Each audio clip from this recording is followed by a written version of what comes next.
Hey guys, this is Jacolia of Jacolia Gems. Thank you for once again coming back home, family. Now, if you happen to be new here, I hope that you definitely hear something that will persuade you to stay. We're going to jump straight into this video. I told you guys that I was going to do my best to just start pulling out my phone and recording, but also expect some old videos to be disappearing, some stuff to be getting rearranged. Just bear with me because I am on a journey of trying to rebuild, restructure, and I have a lot of things that I've been sitting on that I want to and I have to accomplish content-wise. So thank you guys so much for your love and your support. Now let's just talk about Roberto. I don't know if you guys remember, I did 1 or 2 short videos about the Sephardic Jews in Mexico. I also began to talk about some of the Kalinago and Kikongo, the correlation between some of the Native Americans and West Africans and Congo. So I am going to link those videos down below. I also began to talk about the Feast of Saint Esther or Saint Esther. I'm going to link that video down below. I'm also going to talk about that a little bit. So, and I'm going to link down the story time when I mention Roberto. So, a couple of weeks ago, I was at an upscale bar restaurant downtown Chicago. And it was this attractive Hispanic gentleman who, up on appearance, stereotypically, it would be assumed, per his admission and a few other people around us, most people believe that he would be Puerto Rican by looking at him. He had this really thick, bushy, long, beautiful beard, hair that he didn't have. It wasn't faded out, but it wasn't long and curly either. It was like a little shorter than how mine is right now.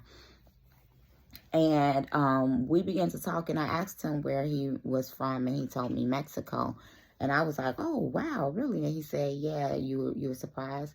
I was like, well, no offense. And he's like, what did you think I was? And I told him, I said, no, because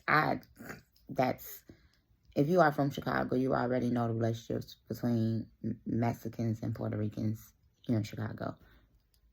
Got to be very, very, very careful about what you say. That's serious. So then he was like, no, just tell me. I was like, well, I thought you were Puerto Rican. And he told me, he was like, I believe that's because my ancestors weren't Native Americans. We were the ones who came over from the Spanish Inquisition. And I laughed and I said, well, that makes a lot of sense. And then I said, so that's in your family oral history? And he said, yeah. And I was like, those were Sephardic Jews, right? And he looked at me and he was like, that makes a lot of sense because of some things I've been taught growing up, but let's talk. I said, is your family Catholic? And he's like, yeah. I was like, well, with the Spanish Inquisition, the Jews were forced to be baptized as Catholics to become new Christians in order to gain entry into the New World. And he was like, yeah. And we began to talk about the caste system in Mexico and about the colorism and things of that nature. So I began to ask him about the Feast of Saint Esther. He told me that he's seen it commemorated, seen it celebrated. He's never celebrated it, but he knows what it is for the most part. And I was like, well, yeah, that's for Esther. Her Hebrew name was Hadassah. I was like, so a lot of Mexicans are from the tribe of Benjamin, and that's just the proof of it, because they still keep Purim. When we begin to look into the book of Esther, now some theologians do not believe that Esther is biblically founded. However, we know that it's historically accurate with King Xerxes and with Cyrus. This is seen on a black obelisk of King Xerxes the First. And so it was very easy for Hadassah Esther to blend in with Queen Vashti, who was Persian, because the Persians are Elamites. They are Semitic people. And even though Elamite has its own language isolate, they are still an Afro-Asiatic people. So when you begin to see the Feast of Purim being kept by the tribe of Benjamin and the Jews that were in Persian captivity, it was to begin to commemorate the edicts that went out from King Xerxes to allow the Jews to be able to live autonomously, keep the Sabbath and their holy days and their feast days, because Haman was carrying out atrocities and attempting to carry out more atrocities against the Jews who did not keep the Persian religion, which we know is Zoroastrianism.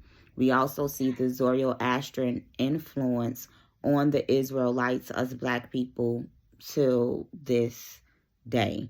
In so many ways, shape, form, and fashion. You'll see the duality in the Bible.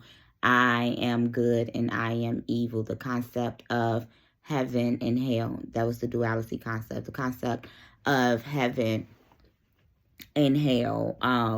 When you even begin to look at the infiltration of yoga and the Kundalini spirit into the black church. All of these things go back to Babylon, Nimrod. It all lines up.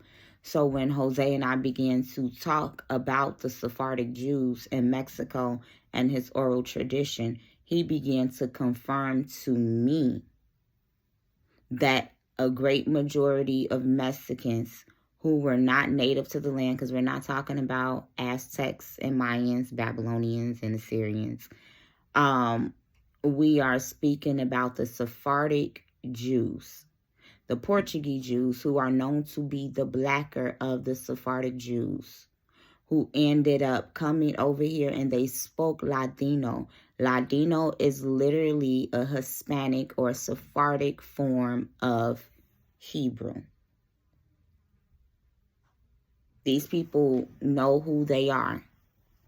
And when you begin to even look at some of the hidden practices beyond Catholicism in these places, and they are still venerating multiple deities. And this is why it was so easy for Rome, for Greece, for Persian, for Egypt, for Assyria, for Babylon to come in and subjugate the Hebrews, because the Hebrews were originally sun worships and polytheistic people themselves, and they established polytheism all around the world because Hebrews inhabited these land masses. Of course, the Japhets and Ham, their offspring, all of these people shared the same culture and religion due to Babel. But after these people became subjugated, you saw civilization begin to rise up in certain markers whenever you begin to see a Proto-Bantu or a Bantu Afro-Asiatic Semitic people group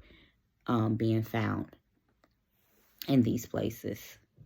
So this is one of my other real-life conversations with someone of Mexican descent, proving that he is a Sephardic Jew and he knows who he was. So, Roberto, wherever you are, thank you so much for the amazing bourbon. It was good. And thank you for confirming my studies. This is Jacolia of Jacolia Gems signing off. Food for thought.